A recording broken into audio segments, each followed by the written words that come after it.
ನಾಶವಾಗಿ ಬಂಗಲೆಗಳು ಉದಯವಾಗಿ ಆಹಾರ ಅರಸಿ ಬಂದ ಕಾಡಾನೆಗಳ ತಪ್ಪೇನಿದೆ ಎಂಬ ಸಾರಾಂಶ ಭರಿತ ಹಾಡಿಗೆ ನೃತ್ಯ ಮಾಡುವ ಮೂಲಕ ಬೇಲೂರು ತಾಲೂಕಿನಲ್ಲಿ ಕಾಡಾನೆ ಮಾನವ ಸಂಘರ್ಷ ಸಂಧಾನ ಮತ್ತು ಸಹಬಾಳ್ವೆ ಕುರಿತು ಬೀದಿ ನಾಟಕವನ್ನು ಆಯೋಜಿಸಲಾಗಿತ್ತು. ಕಾಡಾನೆ ಮಾನವ ಸಂಘರ್ಷ ಹೆಚ್ಚಳವಾಗಿರುವ ತಾಲೂಕಿನ ಅರೇಳಿ, ಬಿಕ್ಕೋಡು ಹಾಗೂ ಚೀಕನಹಳ್ಳಿ ಭಾಗದ ಸುತ್ತಮುತ್ತಲಿನ ಕೂಲಿ ಕಾರ್ಮಿಕ, ಕೃಷಿ ವರ್ಗ ಹಾಗೂ ಸಾರ್ವಜನಿಕರಲ್ಲಿ ಅರಿವು ಮೂಡಿಸುವ ಉದ್ದೇಶದಿಂದ ನೇಚರ್ ಕನ್ವೆನ್ಷನ್ ಫೌಂಡೇಶನ್ ಮೈಸೂರು ಹಾಗೂ ಅರಣ್ಯ ಇಲಾಖೆಯ ಸಂಯುಕ್ತ ಆಶ್ರಯದಲ್ಲಿ ಬೀದಿ ನಾಟಕವನ್ನು ಮೈಸೂರಿನ ಪೃಥ್ವಿ ಟ್ರಸ್ಟ್ ತಂಡದವರು ನೆರವೇರಿಸಿಕೊಟ್ಟರು.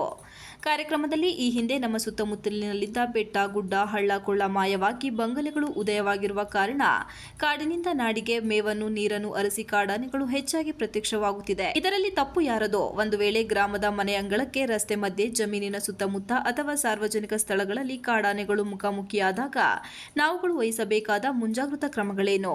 ಕಾಡಾನೆಗಳು ಬೀಡು ಬಿಟ್ಟಿರುವ ಸ್ಥಳದ ಬಗ್ಗೆ ಇಲಾಖೆಯು ವಿವಿಧ ಪ್ರಕಾರದ ಮೂಲಕ ಸಾರ್ವಜನಿಕರಿಗೆ, ರೈತರಿಗೆ, ಕೂಲಿ ಕಾರ್ಮಿಕರಿಗೆ ನಿರಂತರ ಮಾಹಿತಿ ರವಾನಿಸಿ ಯಾವ ರೀತಿಯಲ್ಲಿ ಜಾಗೃತಿಗೊಳಿಸುತ್ತಾರೆ ಎಂಬುದರ ಬಗ್ಗೆ, ಅದೇ ರೀತಿ ಎಲ್ಲರೂ ಅರಣ್ಯ ಇಲಾಖೆಯವರೊಂದಿಗೆ ಸಹಕರಿಸುತ್ತಾ ಇಲಾಖೆಯ ಮಾರ್ಗಸೂಚಿಗಳನ್ನು ಅನುಸರಿಸಿದರೆ ಹೇಗೆ ಸಂಘರ್ಷವನ್ನು ನಿಯಂತ್ರಿಸಿಕೊಳ್ಳಬಹುದು ಎಂಬುದರ ಬಗ್ಗೆ ಬೀದಿ ನಾಟಕದ ಮೂಲಕ ನೆರೆದಿದ್ದವರಲ್ಲಿ ಜಾಗೃತಿ ಮೂಡಿಸಲಾಯಿತು.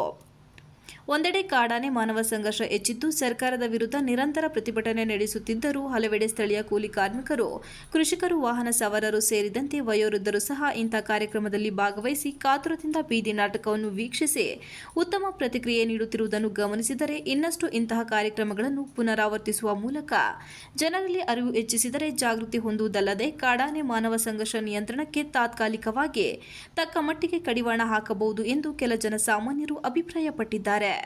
ಕಾರ್ಯಕ್ರಮದಲ್ಲಿ ಎನ್ಸಿಎಫ್ನ ಯೋಜನಾ ಸಂಯೋಜಕರಾದ ನಿಸರ್, ಪೃಥ್ವಿ ಟ್ರಸ್ಟ್ನ ಯೋಗಾನಂದ, ಮಾದೇಶ ಸ್ವಾಮಿ, ಜಾಗೃತಿ ಕುಮಾರ್, ಅರಣ್ಯ ಇಲಾಖೆಯ ಅಧಿಕಾರಿ ಹಾಗೂ ಸಿಬ್ಬಂದಿ ವರ್ಗದವರು, ಕೂಲಿ ಕಾರ್ಮಿಕರು, ಗ್ರಾಮಸ್ಥರು ಸೇರಿದಂತೆ ಇತರರು ಪಾಲ್ಗೊಂಡಿದ್ದರು. Ganesh, TV 46 Malenadu news, Belur.